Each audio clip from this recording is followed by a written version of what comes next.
শুনেছি নাকি ওরা অভিষেক ব্যানার্জি তার কোম্পানির অফিসে গিয়ে রেড করলো কি ইডি, সেখানে গিয়ে রেড করতে গিয়ে কম্পিউটারের মধ্যে 16টা ফাইল ডাউনলোড করিয়ে দিল ইডি।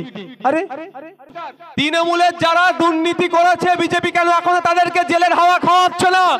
এই প্রশ্নটাও এখান থেকে আমি তুলে যাচ্ছি, কারণ আমি তো দেখছি ওপরে ওপরে সব বাবুদের মিল, আর পাড়াতে বুতে মারামারি হানাহানিতে জড়িয়ে পড়ছে, ক্ষতিগ্রস্ত হয়ে পড়ছে সাধারণ মানুষেরা। ক্ষতিগ্রস্ত কারা হচ্ছে? 100 দিনের কাজে কারা করেছিল? বুথের লোকেরা। যে বিজেপিকে সমর্থন করে সেও 100 দিনের কাজ করে টাকা পাচ্ছে না, যে আইএসএফ এর সমর্থক সেও 100 দিনের কাজ করে টাকা পাচ্ছে না, বা বিভিন্ন যারা রাজনৈতিক দলের সমর্থক বা ভোটার তারাও 100 দিনের কাজ করে টাকা পাচ্ছে না। কিন্তু 100 দিনের কাজের আইনে বলা আছে কাজ করার 15 দিনের মধ্যে যে কাজ করেছে তাকে টাকা বুঝিয়ে দিতে হবে। 2 বছর ধরে কেন অপদার্থ বিজেপি সরকার টাকা বুঝিয়ে দিচ্ছে না? এই আওয়াজও আমাদেরকে গ্রামে গঞ্জ থেকে তুলতে হবে। আমরা বলছি তো যারা 100 দিনের কাজে দুর্নীতি করেছে তারা কেন এখনো বাইরে ঘুরছে? তাদেরকে ধরে নিয়ে গিয়ে তিহার জেলে রাখুন। যদি না আপনারা ধরতে পারেন আমাদেরকে বলুন, আমরা ধরে চালু ডাব্বাতে তুলে দিল্লি পাঠিয়ে দেবো, ওখানে তিহার জেলে ভরে রাখুন। কিন্তু আমার যে ভাই, আমার এলাকার যিনি কাজ করে টাকা পাচ্ছেন না, তার টাকাটা বুঝিয়ে দেওয়া হোক, কিন্তু সে কাজ করছে না। আর ওপর দিকে তৃণমূল কি নাটক করছে? সব করছে, যেটা আইন বহির্ভূত সেটাও করছে, আইনের মধ্য থেকেও করছে। কি করছে? এখন তো একটা জিনিস করছে না, সেটা কি করছে না সেটা বলছি। কি করলো? কেন্দ্রীয় মন্ত্রীর দপ্তরে গেল, কাগজ জমা দেওয়া নিয়ে নাটক করলো, রাজঘাটে গেল, সেখানে নাটক করলো, এখানে এসে রাজভবনের সামনে যেখানে 144 ধারা 3 জনের অধিক একসাথে জমায়েত হতে পারবে না, সেখানে মঞ্চ বেঁধে মাইক লাগিয়ে 3 দিন, প্রায় 3 দিন ধরে আন্দোলন করলো। সব আন্দোলন করছে, আর মাঝে মধ্যে আওয়াল সিদ্ধি থেকে শুরু করে বারাসাত, অশোকনগর, হাবড়া বিভিন্ন জায়গা থেকে আন্দোলন করেই যাচ্ছে তৃণমূল, যে বকেয়া দিতে হবে, বকেয়া দিতে হবে বলে চিৎকার করছে। আমি আপনাদের বলি এরা সব করলো, একটা জায়গায় কিন্তু যায়নি। সেটা কোথায়? কোর্ট। সংবিধানের 131 নম্বর ধারা, আমি বলছি নোট করে রাখতে পারেন। সংবিধানের 131 নম্বর ধারায় উল্লেখ আছে রাজ্যের সাথে কেন্দ্রের যদি কোনো বিষয়ে সংঘাত হয়, সেই সংঘাত নিরসনের জন্য রাজ্য সরকার বা কেন্দ্র সরকার সুপ্রিম কোর্টে যেতে পারবে। যেখানে সংবিধান আমাকে প্রভিশন দিয়ে রেখেছে, কেন বারবার মোদিজির দিকে আমার যাওয়ার দরকার আছে? এতবার যখন আমি দিল্লি যাচ্ছি, না দিল্লি মোদিজির সাথে না দেখা করে সুপ্রিম কোর্টে গিয়ে একটা কেস ঠুকে দিলি তো আমাদের রাজ্যের 20 লক্ষ মানুষের 100 দিনের কাজের টাকাটা তো পেয়ে যেত ভাই। কিন্তু কেন যাচ্ছে না? সব জায়গায় যাচ্ছে, তো কেন কোর্টে যাচ্ছে না? কারণ হচ্ছে কোর্টে গেলেই তো কেঁচো খুঁড়তে গিয়ে কি হবে? কেউটে বার হয়ে যাবে। এখন বিজেপি তো ছেড়ে রেখেছে। বিজেপি আর তৃণমূল আলাদা নয় ভাই, আমি একটা কথা বলে রাখছি। এখানে অনেকে তৃণমূলের উপরে রাগ করে বিজেপিকে ভোট দেন, আমি তাদের উদ্দেশ্যে বলছি বিজেপিকে ভোট দেওয়া তৃণমূলকে ভোট দেওয়া সমান। আমি তাদের উদ্দেশ্যে বলছি, অনেক বিজেপির কর্মীরা কেন বিজেপি করছেন বা বিজেপি কর্মী হয়েছেন? তৃণমূলের অত্যাচারের কারণে। বিজেপি তৃণমূলের অত্যাচারের কারণে বিজেপি হয়েছে, বিজেপিকে ভোট দিচ্ছেন। আমি তাদের কাছে অনুরোধ করব, একটু চোখ কান খোলা রেখে দেখুন তো, লিপস অ্যান্ড বাউন্স কোম্পানিতে, অভিষেক ব্যানার্জির কোম্পানিতে, শুনেছি নাকি ওরা অভিষেক ব্যানার্জি তার কোম্পানির অফিসে গিয়ে রেড করলো কি ইডি, সেখানে গিয়ে রেড করতে গিয়ে কম্পিউটারের মধ্যে 16টা ফাইল ডাউনলোড করিয়ে দিল ইডি। আরে অভিষেক বাবুকে ধরার থেকে শুরু, আগে ধরবে কি, ওকে আগে বাঁচাবার লাইন করে দিল গিয়ে। মানে বুঝতে পারছেন কোথাও তো একটা গটাপ আছে। আমি দেখছিলাম অভিষেক বাবুর কাছের যে সমস্ত নেতারা আছে, ওই নেতাদের বিরুদ্ধে শুভেন্দু বাবু, দিলীপ বাবু, সুকান্ত বাবু, বিজেপির নেতারা অনেক কথা বলে, কিন্তু একবারের জন্য ইডি সিবিআই কোনো লেটার তাদেরকে পাঠাচ্ছে না। কারণটা কি? আমি খোঁজ নিচ্ছি তো ভিতর থেকে, কিন্তু অতটা আমার যোগাযোগ নাই। কিন্তু বাইরে থেকে যতটা দেখতে পাচ্ছি, বাস্তবেই দেখছি, ভোট পরবর্তী হিংসাতে সব থেকে বেশি আমাদের রাজ্যে যারা ক্ষতিগ্রস্ত হয়েছে, আমার বলতে দ্বিধা নাই, সেটা বিজেপির সাধারণ কর্মীরা, তারপরেই আইএসএফ এর ভাইরা ক্ষতিগ্রস্ত হয়েছে। কিন্তু আমি এটা বিজেপির যারা সাধারণ কর্মী তাদের উদ্দেশ্যে বলছি, আপনারা তোদের সরকার তো কেন্দ্র সরকারে আছে, যাদেরকে নোটোরিয়াস ক্রিমিনাল বলে আখ্যায়িত করলো, সার্টিফিকেট দিল ন্যাশনাল হিউম্যান রাইটস কমিশন, কেন এখনো পর্যন্ত তারা অ্যারেস্ট হচ্ছে না? আপনারা আপনাদের ওপর নেতৃত্বদেরকে একটু বলুন।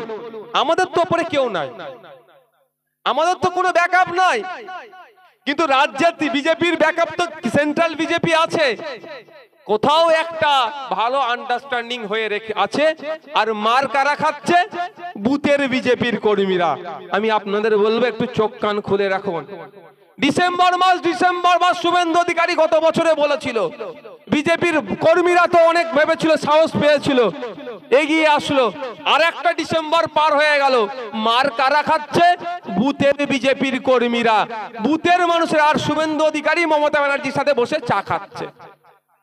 এরা আলাদা নয় ভাই, বিজেপি আর তৃণমূল দুটো যা শুধু ফুল আলাদা, গোড়া এক জায়গায় বাঁধা। তো যে কথা বলছিলাম, বিজেপি এক প্রকার 100 দিনের কাজে শুধু টাকাটা বন্ধ করে রেখেছে, সেই অর্থে কোনো অ্যাকশন দেখতে পাচ্ছি না। আর এরা যদি তৃণমূল যদি কোর্টে চলে যায় 131 নম্বর ধারাকে সামনে রেখে, তাহলে কেঁচো খুঁড়তে কে উঠে বার হবে? বিজেপি সর্বপ্রথম ধরবে 14 লক্ষ জব কার্ড কারা বানিয়েছে, কাদের মাধ্যমে বানিয়েছে? তাহলে শওকত শাহজাহান বা এখানকার যারা এমপি এমএলএ অনেকের নাম বেরিয়ে যেতে পারে, তাদেরকে তুলে নিয়ে তো জেলে রাখবে। ওই জন্য চলছে, চলুক, পাবলিককে বোকা বানাতে হবে। মাঝে মধ্যে একটা করে মিছিল বার করে দাও, কেন্দ্র সরকার কেন টাকা দিচ্ছে না জবাব দাও বলে মিছিল বার করে দাও। পাবলিক ভাববে হয়তো এই তো দিদি আমাদের হয়ে অনেক লড়াই করছে। আজকের পর থেকে কেন্দ্রীয় বঞ্চনার কথা বললে আপনারা মুখের উপরে জবাব দেবেন যে শ্বেতপত্র প্রকাশ করো, কত কোটি টাকা আমাদের রাজ্য সরকারের বকেয়া আছে, আর কি কারণ, কোন গ্রাউন্ড দেখিয়ে আমাদের রাজ্য সরকারকে টাকা দিচ্ছে না, এর কথা লিখিত দিতে বলুন তো।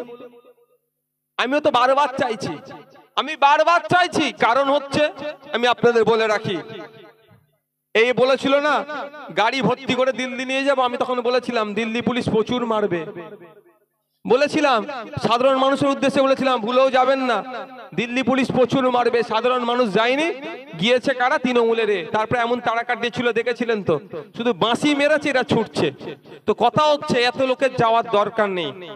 আমরা বলছি রাজ্য সরকার কাগজ দেখাক যে কোন খাদে কত টাকা কেন্দ্র সরকার আটকে রেখেছে। যদি অন্যায়ভাবে আটকে রাখে, রাজ্য সরকারকে যেতে হবে না, আমরা প্রধানমন্ত্রীর বাসভবনের সামনে গিয়ে অবস্থান বিক্ষোভ করব। যতক্ষণ না পর্যন্ত আমাদের রাজ্যের বকেয়া মিটাচ্ছে, আমরা সেখান থেকে উঠবো না। কিন্তু ভাই কাগজ নিয়ে যেতে হবে, নাহলে দিল্লি পুলিশের যা লাঠি পুরো গরম করে দেবে মেরে। বুক ফুলিয়ে যাব, মুখ ফুলিয়ে আসতে হবে। আর আমার হাতে যদি কাগজ থাকে, দিল্লি পুলিশ লাঠিও পেছনে রেখে দেবে, মারতে চালাবার সাহস পাবে না। সেই কাগজটা আমাদের রাজ্য সরকার দিক। ব্যাপারটা কি জানেন? 10 টাকা আছে, 100 টাকা, অভিভাবক 5 জনকে 20 টাকা করে দিয়েছে। যেখানে বলা আছে যেখানে যেমন ভাবে খরচ করবে, সন্ধ্যাবেলায় খরচে কিভাবে কোথায় 20 টাকা খরচ করেছে এসে জানাতে হবে। 4 জন এসে 20 টাকা কিভাবে খরচ করেছে জানিয়ে দিয়েছে, আর অন্যজন এসে বলছে না আমি জানাতে পারবো না কোথায় কোথায় খরচ করেছে। তো পরের দিন অভিভাবক আবার তার কাছে 100 টাকা ছিল, ওই 4 জনকে 20 টাকা করে দিয়েছে, একে 20 টাকা দেয়নি। কারণ কি? যুক্তরাষ্ট্রের পরিকাঠামোতে আপনাকে টাকা দিতে বাধ্য, মোদিজি আপনার টাকা আটকে রাখতে পারবে না। কিন্তু ইউটিলাইজেশন সার্টিফিকেট, আপনি টাকাটা কোথায় কিভাবে খরচ করেছেন সেটা বুঝিয়ে দিতে হবে। আর আমাদের রাজ্যে বলছেন আমি বুঝাবো না। একটু মোদিজির সাথে ভালো সম্পর্ক আছে তো, ভালো না, আমি বোঝাবো না। বোঝানোর জন্যই কাগজের দরকার, ওই কাগজটাই আমরা চাইছি। ইউসিটা দিক, আমরা নিয়ে যাব, নিয়ে গিয়ে প্রধানমন্ত্রীর বাসভবনের সামনে অবস্থান বিক্ষোভ করব। কিন্তু ইউসিটাই তো ঠিকঠাক দিতে পারছে না। ওই ঠিকঠাক দিতে পারেনি বলে দিল্লি থেকে তারা কাটিয়েছিল, বাঁশি বাজিয়ে তারা কাটিয়েছিল। আর কাগজ নিয়ে গেলে কেউ তারা কাটাবার সাহস পেত না। তারা কাটাবার জায়গারও দরকার নেই, যেমন সুপ্রিম কোর্টে চলে যাক না। এরা হচ্ছে আমাদেরকে সাপে কামড়া চোজ হয়ে ঝাড়ছে। এরাদের দুর্নীতির জন্য আমাদের টাকাটা এক প্রকার আটকে আছে। যদিও টাকাটা আটকে রাখাটা চরম অন্যায় করছে বিজেপি, তারপরেও বলবো। আবার এরাও বলতে চাইছে কি এরা একদম সাধু পুরুষ, কিচ্ছু করেনি। এদের জন্যই তো আজকে আমাদের এই দুর্দিন দেখতে হয়েছে। এদের জন্যই তো আমাদের রাজ্যে 100 দিনের কাজটা বন্ধ হয়ে গেল।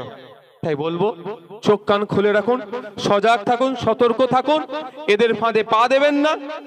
এরা আপনাকে আমাকে ভুল পথে পরিচালিত করবে। এখানে যারা কৃষক বন্ধুরা আছেন, আপনাদের উদ্দেশ্যে কয়েকটা কথা বলে আমি এখান থেকে বিদায় নেব। তার আগে একটা কথা বলি, এটা কি প্রাইমারি স্কুলে বসে আছি তো, মানে হ্যাঁ, মায়েরা আছেন, মায়েদের কথা বলি। মায়ের কোনো মা 500 পাচ্ছে তো, কোনো মা 1000 পাচ্ছে, 500-1000-এর মধ্যেই আছে। তবে এটার মধ্যে একটা বৈষম্যতা আছে। তো মমতা ব্যানার্জি সবসময় বলে আমরা মানে বৈষম্যর ঊর্ধ্বে গিয়ে কথা বলি, কিন্তু এর মধ্যেও বৈষম্যতা আছে, সেটা আমরা ভালো করে দেখতে পাচ্ছি। তাক ওই বিষয়ে আমি বিতর্কে যাচ্ছি না।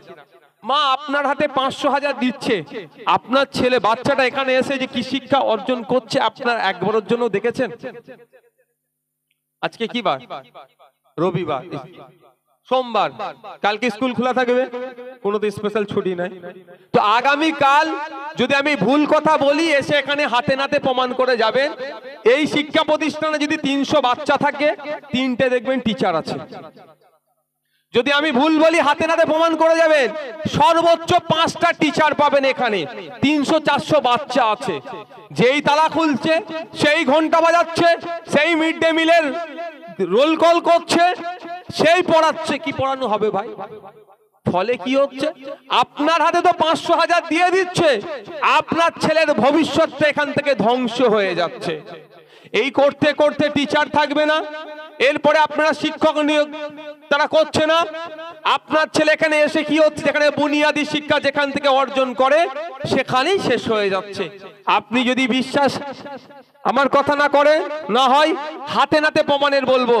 আজকে বাড়ি যাবেন, ক্লাস 4-এর বাচ্চা আপনার বাড়িতে যদি থাকে, ক্লাস 5-এর বাচ্চা থাকে, ক্লাস 6-এর বাচ্চা আছে, ক্লাস 4-এর বাচ্চাকে বলবেন বাবু ক্লাস 4 ইংলিশে বানান করতে, দেখে নেবেন প্রমাণ। ক্লাস 6-এর 5-এর বাচ্চাকে বলবেন অঙ্কর বইটা খুলে দিয়ে বলবেন, গণিতের বইটা, বাবু এই অঙ্কটা করে দেখাতো। দেখে নেবেন আপনারা যে নওশাদ ভাই ভুল বলছে কি ঠিক বলছে। দেখবেন ক্লাস 4-এর বাচ্চাটা ইংলিশে 4 বানান করতে পারবে না, 5-6-এর বাচ্চাটা অঙ্কটাও করতে পারবে না। এটা কি করে রেখেছে জানেন? এটা শুধু লঙ্গরখানাই বানিয়ে দিয়েছে। আপনার আমার বাড়ির ছেলেরা এখানে আসবে, একটু কিছু খেতে পাচ্ছে, শিক্ষা ব্যবস্থাকে ধ্বংস করে দিচ্ছে। আর নেতাদের ছেলেরা বেসরকারি শিক্ষা প্রতিষ্ঠানে দিয়ে নেতার ছেলে নেতা হবে, আর আপনার আমার ছেলেকে লাঠিয়াল বানানোর জন্য শুরু থেকেই মূর্খ করে রেখে দিয়েছে। তাই মায়েদের বলবো, 500-1000-এর থেকে আওয়াজ তুলুন। 500-1000 পরে হবে। সমস্ত শিক্ষা প্রতিষ্ঠানে পর্যাপ্ত পরিমাণে রেশিও মেনটেন করে ছাত্রের অনুপাতে শিক্ষক নিয়োগ করতে হবে। এই আওয়াজ আমাদের প্রত্যেককে তুলতে হবে। অন্যথায় আপনার আমার অর্থের অভাবের ফলে আমরা সরকারি শিক্ষা প্রতিষ্ঠানে আপনার আমার বাড়ির বাচ্চাদেরকে পাঠাচ্ছি, এখানে শিক্ষা অর্জন তো দূরের কথা, এখান থেকে তার ভবিষ্যৎকে ধ্বংস করতে এখানে পাঠাচ্ছি। এরা কিন্তু বড় হলে আপনাকে আমাকে কিন্তু ক্ষমা করবে না। এখন থেকে আওয়াজ তুলতে হবে। শিক্ষকরা, হবু শিক্ষকরা কলকাতার রাজপথে আন্দোলন করছে, তারা বলছে আমরা পড়াতে চাই। মমতা ব্যানার্জির দলেরা এত দুর্নীতি করেছে, তাদের জন্য আসতে পারছে না। আর আমাদের সন্তানগুলো শিক্ষকের অভাবে মূর্খ হয়ে বাড়ি ফিরছে। এটা হতে দেওয়া যাবে না। আমাদেরকে আওয়াজ তুলতে হবে যে অবিলম্বে শিক্ষা প্রতিষ্ঠানে শিক্ষক ছাত্র রেশিও মেনটেন করে শিক্ষককে পাঠাতে হবে। এই আওয়াজ আমাদেরকে তুলতে হবে।